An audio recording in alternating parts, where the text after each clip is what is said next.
Hello everybody and welcome back to another episode of Side News with John Fitzgerald, brought to you of course by rightsidenews.com. We are the right news for Americans.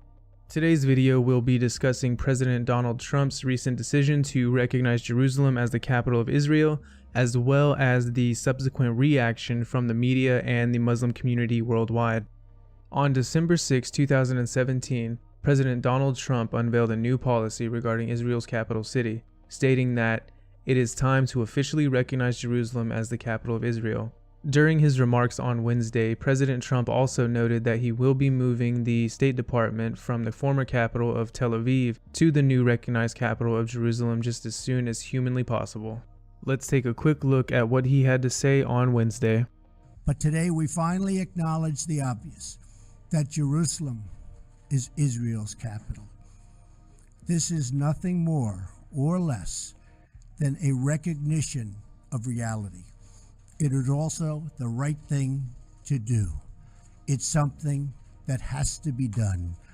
That is why, consistent with the Jerusalem Embassy Act, I am also directing the State Department to begin preparation to move the American Embassy from Tel Aviv to Jerusalem. This will immediately begin the process of hiring architects, engineers, and planners so that a new embassy, when completed, will be a magnificent tribute to peace.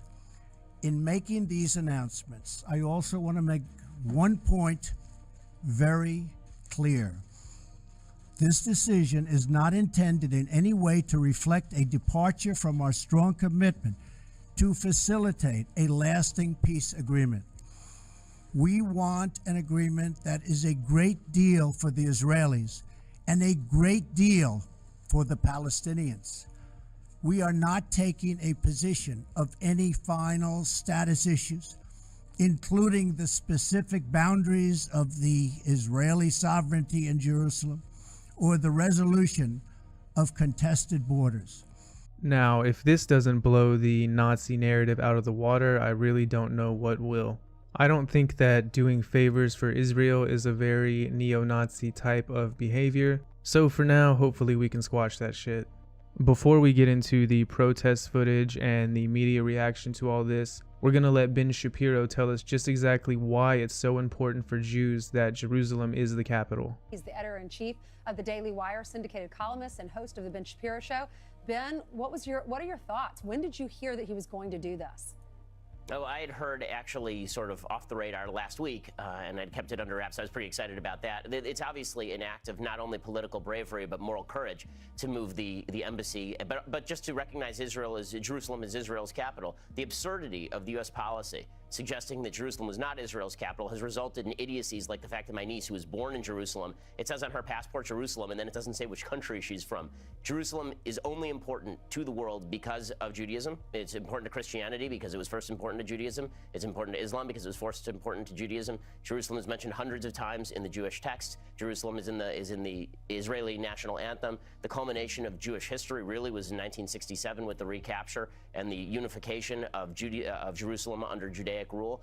The freedom of Jerusalem was only assured, by the way, because of that Jewish rule. What President Trump is doing is not just a recognition of reality, it's also an act of political usefulness, because all of the negotiations that have been happening for the last 20 years, for most of my lifetime, all of those negotiations have been preconditioned on stupidity, that Israel is going to give up its eternal capital, which is insane. I mean, in order to understand how dumb that is, you have to think that for Israel, Jerusalem is about 1,000 times more important than Washington, D.C. is to the United States. I mean, the founders put Washington, D.C. on a swamp because they just wanted it to be not part of any state. The reason that Jerusalem is where it is because the Bible says it is where it is. There's a religious adherence to Jerusalem that doesn't exist for normal capitals around the world. And for President Trump to recognize that this isn't going anywhere, that the freedom of Israel is just inherently connected with the freedom of Jerusalem, and that any negotiations that are to take place are going to have to be done by the Israelis themselves, and the Israelis are going to have to make decisions about what to do with their capital. Well, it's a ground shift, and it's a recognition of a reality that's necessary in order for real peace to be achieved in the region, not based on false stupidities that have been promulgated for the last couple of decades. So they have 6 months to actually do it. They have a 6-month waiver to actually do it. Monday was the deadline to actually make the announcement. So today, we're going to get it today officially at 1 o'clock. but it will remain a divided city. That won't change. Does that bother you? Well, I mean, it will remain a divided city because the fact is that the authorities have basically allowed terrorism to spread among the Palestinians, and East Jerusalem has largely been occupied by the same people it's been occupied for the last 7 decades, namely Muslims who live there. That part of the city is very dangerous. It's been very dangerous ever since I can remember, long before I was born. The fact is that when I visited Israel for the first time when I was 16 years old, Israeli soldiers had to guard us as we came out of the tunnels under the Western Wall into East Jerusalem, which, again, the capital of Israel. If you are a Jew and you walk into East Jerusalem, your life is in danger. If you're an Arab and you walk into West Jerusalem, there's no problem at all, which signifies exactly why Jerusalem should be under Jewish control and not under Muslim control. Ben did a really good job at the end there of summing it up where anyone can understand it. He says, if you are a Jew and you walk into East Jerusalem, your life is in danger. If you're a Muslim and you walk into West Jerusalem, there's no problem at all. Now, while I can't actually speak to the validity of Ben Shapiro's claims, what I can speak to is the fact that ever since President Trump announced the capital will be considered Jerusalem from the United States perspective, we've seen nothing but violent outlash and backlash from the Muslim communities. Since the announcement from President Trump, we've seen several protests ranging in area from Saudi Arabia, Afghanistan, Iraq, and Palestine to several newer Muslim countries such as Germany, France, and Sweden. Tomorrow, which is December 8th, 2017, has been declared a day of rage by Hamas, which is of course one of the more prominent Sunni Islamic extremist groups that we find in Palestine. Let's take a quick look at some of the protests that have already taken place since the announcement. Allison, this is a pitched battle going back and forth. We've just saw a number of people injured. Here you can see an American flag going forward. This man's waving it. He's walking forward. Let's just see what he does with it. It looks like he's putting it into the tires that are on fire there. He's burning the flag. And this is the anger that we've seen directed towards the United States. People angry about President Trump's decision yesterday. This battle, though, we've seen Palestinians throwing rocks. They've had slingshots. The Israelis are about 200-300 meters in that direction. They've been firing rubber bullets, and earlier they let loose a barrage of tear gas, and that really sent everyone scrambling. But you can see here just people are gathering more rocks, moving forward and throwing them in that direction. You can't see the Israelis because they're covered with this black, thick smoke. But, this is the violence that a lot of Arab leaders warned that could happen. Now, will this sustain itself? That's to be seen. But today, this is the largest protest in this area that we've seen in quite a long time. People out here, on the front line, you have men and women throwing rocks in that direction. It's a real, a lot of people are just really angry. That's all you can say. Directed towards the Americans, directed towards the Israelis. And, there is some anger towards the Palestinian leadership, frustration that they don't believe that they're doing enough.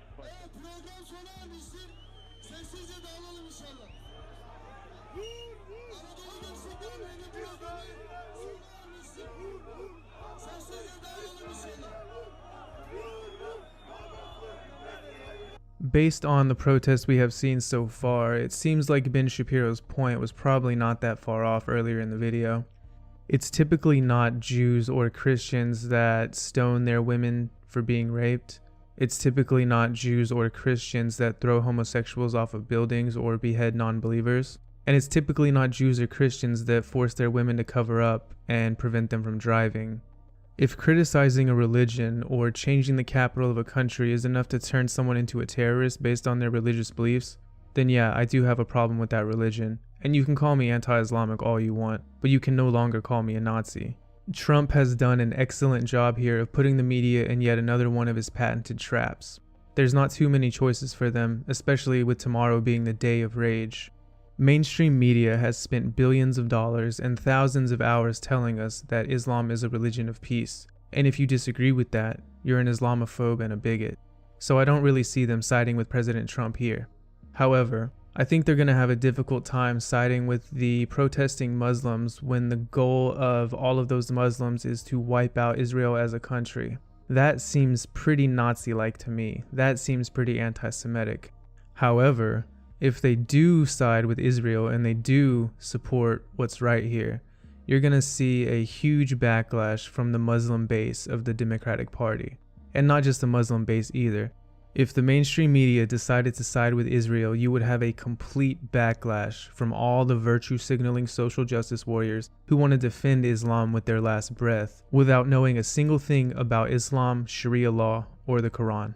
So as we can see from all the choices the media has, it looks like yet again they have been played by the mastermind, by the genius himself, President Donald J. Trump.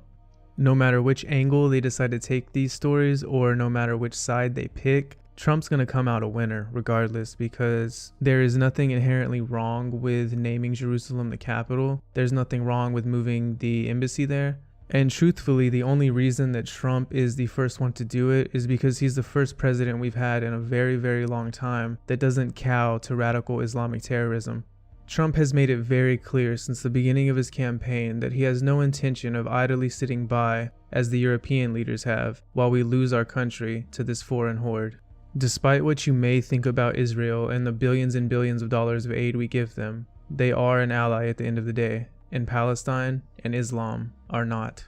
One thing we know for sure is that tomorrow is going to be a very interesting news day, so I encourage everyone to keep watching, keep listening, and as always, keep fighting. Thank you for watching the latest episode of Right Side News with John Fitzgerald. RightSideNews.com, we are the right news for Americans. God bless you and God bless America.